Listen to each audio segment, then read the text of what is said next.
Kuo yra svarbus koncentruoto dėmesio ir savireguliacijos lavinimas, kada kalbame apie tikslus ir norus? Dėmesio jėgą mes naudojame visur ir visada. Tai yra esminis veiksnys, kada kalbame apie mūsų formavimą realybės ir jos suvokimą. Dėmesio tipai yra du. Vienas iš būdų skirstyti dėmesį į vidinį ir išorinį. Kada kalbame apie vidinį dėmesį, jis yra nukreiptas į vidinius procesus. Kada kalbame apie išorinį dėmesį, jis būna nukreiptas į išorinius įvykius, į situacijas. Ir abu šie dėmesio tipai yra labai svarbus mūsų gyvenime. Kada mes siekiame kažkokių tai mums svarbių tikslų, norų, svajonių, labai svarbu mokėti sureguliuoti vidinį dėmesį. Tai yra mintis, emocijas. Ir taip pat labai svarbus yra išorinis dėmesys, gebėjimas jį nukreipti į tuos įvykius ta linkme, kurie padeda mums siekti mūsų tikslų. Į viską, ką mes matome ar patiriame aplink, mes fokusuojame savo dėmesį, sąmoningai ar nesąmoningai.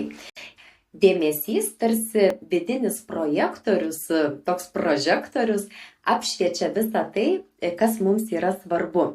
Tad dėmesį mes galime įsivaizduoti kaip tam tikrą regėjimo lauką, kuriame matome įvairias situacijas, reiškinius, objektus. Šiuo atveju pakalbėkime apie paprastą pavyzdį, pavyzdžiui, objektus. Matome savo regėjimo lauke, kaip pavyzdys, medį, namą, supynės, dar kažką, ar ne?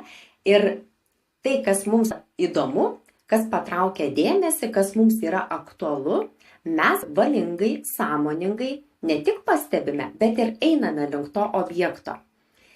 Į ką koncentruojame dėmesį, ten ir nueiname. Ir atrodo viskas natūralu ir paprasta. Jeigu aš einu link namo, nėra taip, kad aš einu atgal. Jeigu aš esu nusimačiusi savo regėjimo lauke kažkokį tai tašką, kuriame aš turiu atsidurti, aš nežiūriu į kitą kryptimį, į kitą tašką. Aš einu tiesiai ten, kur man norisi nueiti. Ir pavyzdžiui, jeigu mano noras yra grįžti į namus, tikslas pareiti į namus, paprastai aš, būdama tam tikroje vietoje, žinau, kiek laiko eisiu, kokiu keliu turiu pareiti ar parvažiuoti.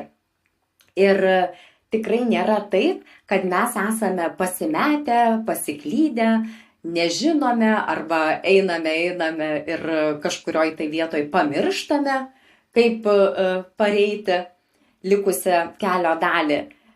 Būna tokių atvejų, bet tai būna kiti atvejai, taip? O įprastai viskas yra labai aišku. Tad kai mes kalbame apie vidinį dėmesį, štai čia ir kyla klausimas, kodėl yra taip sunku sureguliuoti tuos vidinius procesus. Kodėl mes galbūt motyvuotai pradedam su energija, su džiaugsmu, su kažkokiu tai vidiniu polėkiu, bet beeinant ar ne tam tikram etape galime pamiršti, kokie tie mūsų tikslai, kokie norai, kokios svajonės. Nors būtent šis vidinis dėmesys yra esminis, kada kalbame apie norų, svajonių ir tikslų įgyvendinimą. Dažnai būna taip, kad mes pasimetame savo išgyvenimuose, vidiniuose išgyvenimuose. Įvairiausios mintis mus lanko, emocijos, baimės, tie patys norai. Nes kartais mums labai sunku yra susidėlioti prioritetus, o kas man yra svarbiausia, ką aš dabar labiausiai norėčiau įgyvendinti, kurį savo tikslą ar svajonę. Ir tai sukelia tokį išsiblaškimą, kuris suardo mūsų kryptingumą. Tad skirtingai nei išorinis dėmesys, kurį yra iš tiesų kur kas lengviau sutelkti ir išlaikyti, vidinis dėmesys dažnai išsklaidomas ir taip mes netenkame tos vidinės jėgos, tos koncentracijos, aiškaus vektorio, fokuso į savo tikslus, į savo siekius. Tad kai mes sugebame sureguliuoti vidinius procesus, sutelkti į tai, kas mums yra svarbu, savo energiją, savo visą jėgą, mums kur kas lengviau yra realizuoti po to mūsų gyvenime tuos sumanymus, tas visas idėjas. Svarbu tas sąmoningumas, savęs stebėjimas, pastabumas savo apie save, kad pamatyti, kur nuteka mūsų energija, kur ji yra išsklaidoma. Ir kaip šitam paveikslėlyje matote, tas noras tiesiog yra paskendęs, galbūt tarp kitų norų, tarp įvairiausių minčių, emocijų, išgyvenimų, darbų, pareigų, ko tik nėra mūsų tam vidiniame pasaulyje. Tad ką mes darome?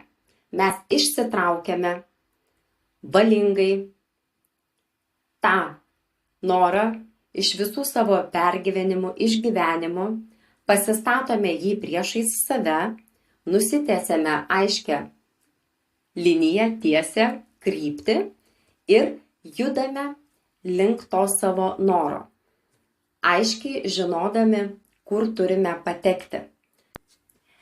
Tačiau, kad patektumėm ten, kur norime, mums labai svarbus yra psichologinis ir emocinis stabilumas. Gebėti suformuoti vidinę ašį, vidinę atramą, veikti subalansuotai iš vidaus. O tai be abejo padeda taipogi padaryti dėmesio valdymas ir savireguliacija. Kada mes turime subalansuotą vidinį pasaulį, minčių, jausmų, veiksmų, kada viskas tarpusavyje dera, tada be abejo mes pajėgus esame koncentruoti visą savo dėmesį ir jėgą. Mes kryptingai einame savo tikslų link.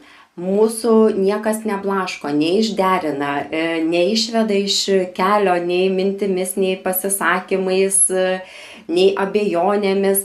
Mes turime kur kas mažiau vidinių baimių, vidinių nusistatymų. Gebame refleksuoti, pastebėti, ar tai yra realūs faktoriai, kurie gali iš tiesų trukdyti įgyvendinti tam tikrus planus, ar tai vidiniai prieštaravimai. Mes išmokstame grąžinti energiją, kuri yra išsklaidyta tiek į vidinius pergyvenimus, išgyvenimus, kaip kalbėjome, tiek į išorinės aplinkybės, žmonės ir įvairiausias situacijas bei įvykius. Tad, kad matytumėm aišku vektorių, aiškę tiesę link savo noro, link savo tikslo, tai turi būti suformuota, kaip sakiau, ir mūsų viduje. Kai žmogus turi stiprią vidinę ašį, kai turi pakankamai energijos, jis geba valingai valdyti savo dėmesį reikiamą kryptimi ir, kas labai svarbu, mato savo ketinimą. Ketinimas tai yra reali jėga, papildanti mūsų norą, mūsų troškimą. Nes iš tiesų be ketinimo noras taip ir gali likti svajonė. O ketinimas yra visada nukreiptas į ateitį. Ir tai yra sąmoningas siekis atlikti veiksmą vardan savo noro, vardan savo troškimo. Būtent ketinimas mums suteikia motyvacijos, energijos, resursų atlikti visus veiksmus ir ieškoti priemonių, kad įgyvendinti savo svajonę. Padaryti tuos veiksmus sąmoningus, valingus yra labai sunku, nes, kaip minėjau, mūsų dėmesys yra linkęs išsiblaškyti, išsiskaidyti. Tad ką ketinimas padaro kartu su koncentruotu dėmesiu? Nes čia greta labai svarbu vėlgi tas mūsų aptariamas dėmesys, kurio dėka, kaip ir kalbėjome, mes suvokiame ir formuojame savo realybę. Paprastai ketinimas apibrėžia, ką mes norime pasiekti, taip, kas tam mūsų galutiniam taške. O dėmesys nurodo, kaip mes tai padarysime. O tai reiškia, kad mes einame mažais žingsneliais ir kiekvieną akimirką stebime save, savo mintis, savo jausmus, savo veiksmus, kas nutekina mūsų energiją, kas patraukia mūsų dėmesį ir mes jį turime atgal gražintis, vardan to, kad eitume tiesia savo numatytą liniją. O ketinimas mus veda. Sąmoningai formuojame savo veiksmus, savo planus, suformuojame kažkokią tai aiškią struktūrą, kaip mes keliaujame mažais žingsneliais link savo svajonės, link savo noro. Dėmesys, dar kartą pakartoju, čia ir dabar mus gražina į situaciją, primena mums, ko mes siekiame, kas mums yra svarbiausia, ką mes norime realizuoti, ką mes norime išgyventi, pergyventi savo šitoje realybėje, savo artimiausiu metu ir kaip mes einame link tų savo tikslų ir norų. Ir ką mes turime čia ir dabar daryti geriausio vardan to, kad nueitumėm ten, kur norime atsidurti. Noriu pailiustruoti, kas nutinka, kai veikiame be ketinimo. Kaip kalbėjome, ketinimas yra didžiulė jėga papildanti mūsų norą, mūsų troškimą. Ir įsivaizduokime, žmogus nori įsigyti namą. Gali nutikti taip, kad jo noras taip ir liks svajonė. Nes būtent ketinimas nurodo, ką turiu padaryti čia ir dabar, kur nukreipti savo energiją, savo dėmesį, į kokius veiksmus, pasirinkimus ir sprendimus, kad įgyvendinčiau savo norą. Ir mes visų savimi dalyvaujame, savo mintimis, savo kūnu, savo veiksmais ir įsitraukimu. Tuo tarpu, kada galvojame apie norą, kuris yra ten kažkur, kaip kažkoks tai objektas su manim nesusijęs, o aš tik pasyviai žiūriu ir svajoju, mes vėlgi išsklaidome savo energiją, savo dėmesį į daugelį dalykų, tokių kaip, pavyzdžiui, iš kur man gauti pinigų, nes neturiu, ar ne, įsigyti namui. Kokią vietą išsirinkti, ar ta vieta bus kažkokia šalis, koks miestas, koks rajonas.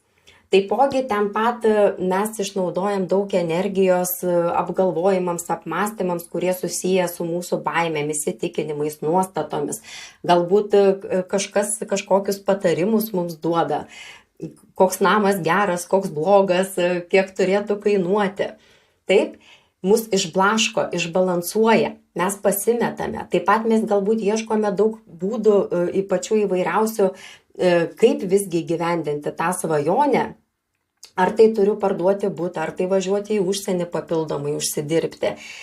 Ir kada susitapatiname su noru ir veikiame iš noro, mes vėl išbarstome visą energiją, visą savo dėmesį ir po truputį pradedame koncentruoti tai į vieną, tai į kitą, tai į trečią. Vietoj to, kad išstatytumėm aiškę liniją, aiškę trajektoriją, sufokusuotumėm dėmesį ir visi tie patys elementai, kurie be abejo yra svarbus, ir pinigai, ir vieta, ir kaip aš veiksiu, ir ką darysiu, turi atsistoti į tiesią liniją, į procesą ir mažais žingsneliais. Aš ne tik kalbu, ne tik svajoju, bet aš ir darau. Kiekvieną kartą aš darau. Tai atlieku veiksmą. Čia panašu būtų kaip, jeigu noriu aš pasidaryti arbatos, aš atsistoju, imu puodelį, verdu vandenį ir taisau arbatą. Tam, kad ją turėčiau. O nesėdžiu ant kėdės ir sakau, norėčiau arbatos. Turbūt yra aišku, kad koncentruoti dėmesį tik į norą, tai reiškiasi, kad aš susitapatinu su tuo noru ir su juo visur vaikštau, gyvenu, bet nieko dėl jo nedarau. Kitu atveju aš susitapatinu dėl noro šitoje akimirkoje su savo veiksmais ir pasirinkimais, su savo mintimis, su savo išgyvenimais, su savo elgesio modelio pokyčiais, kad realizuočiau savo svajonę. Yra sakoma, Kur dėmesys, ten energija. Kur koncentruojame dėmesį, ten nueiname. Kur koncentruojame dėmesį, tuo tampame. Kur koncentruojame dėmesį, tą ir gauname. O žinodami tai, kad vidinį dėmesį yra gana sunku išlaikyti sutelktą, surinktą, kupina energijos ir tos jėgos, kuri veda, be abejo, mes turime sąmoningai savo padėti. Tam yra pačių įvairiausių metodų ir technikų. Ir, pavyzdžiui, DFB metodikoje yra protinių užduočių sprendimo technologija, kuri puikiai labai parodo, kaip dirbti su ketinimu, su dėmesio koncentracija ir kaip savo norus paversti realybę. Iš ties mes čia dar mokinamės suformuoti ir pajausti savo vidinę atramą, vidinę ašį, subalansuotai, harmonizuotai, sureguliuoti savo vidinius procesus, tokius kaip mintis, jausmus ir veiksmus, kad viskas darniai dirbtų vienu ritmu. Ir kada žmogus turi išlavinęs šiuos įgūdžius, jam yra kur kas lengviau grįžti prie savo tikslų, kuomet kažkas atitraukia jo dėmesį. Sąmoningai ar nesąmoningai, nutinka vieni ar kitokie įvykiai, situacijos. Pačios įvairiausios gyvenimo būna situacijos, kurios nukreipia, išveda mus iš to kelio, kuriuo mes einame ir mums reikia dažnai vėl grįžti ir su jėga, su energija toliau keliauti ir atlikti tam tikrus ir veiksmus, ir pareigas, ir užsibrėžtus tikslus mažais tais žingsneliais. Tad žmogui, kuris turi vidinę ašį, vidinę atramą, vidinę energiją, moka ją valdyti, kaupti ir nukreipti, yra kur kas lengviau. Tad DFB metodikoje mes mokomės savireguliacijos, dėmesio koncentracijos, savistabos. O paskui visus tuos įgytus įgūdžius mes galime panaudoti savo gyvenime, savo kasdienybėje, kuomet įgyvendiname tikslus ir norus.